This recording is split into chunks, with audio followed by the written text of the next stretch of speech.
Tingin ng mga bobo kapitbahay ko. Punta daw ako. Papagamit, bayaran. Sabi nila ako daw yung pinakamaganda tsaka pinakasikat sa lugar namin na lang. Ewan ko ba? Dahil doon nagka-leche-leche yung buhay ko eh. Alam mo, makinig ka sa akin na magpagwento ako.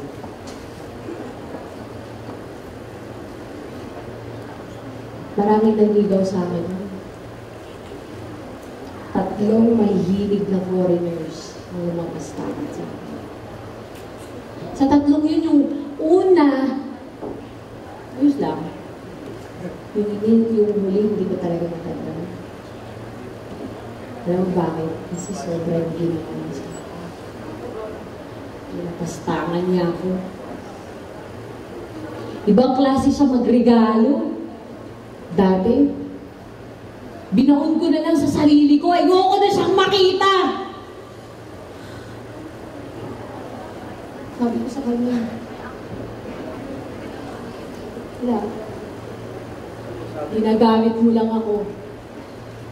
Pero sa tuwing nangangailangan ka ng mga anak ko, wala. Pikit mata, lalapit ako sa kanya. Sabi ko sa kanya, alam mo, usapan ako ng mga kapitbahay ko eh. Pero wala akong magagawa. Ganun talaga. Sa dami ng mga anak ko nagsisikap para iwan kami. Siya rin ang mga dami ng mga anak ko na nagpapakasasa sa kayamanan na tinatabi ko para sa pinagpapasa namin lahat. Hindi ko na alam. Alam mo, ayoko nang magputay. Kaso, lalim talaga eh. Baon na kami sa utang.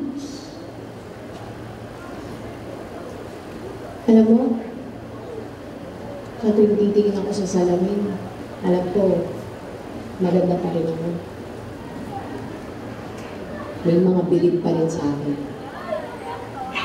Sa tuwing titingin ako sa salamin, nakikita ko yung mga anak ko. Tutulo na lang yung luha ko. Dahil, wala eh, mahusay sila. Kahit saan sila magpunta, namamayagpag. Tama man ang mali yung ginagawa nila. Sa dami ng mga anak ko, ilan lang yung may malasakit sa akin. Yung iba, nahihilaw pa kahit na magputa na ako dyan. Kahit na lapitan mo yung pinakahuling foreigner na lumagpastangan sa akin. Alam mo, minsan gusto sabihin sa mga anak ko, idan niyo ako. Idan niyo ako. Mali niyo naman ako.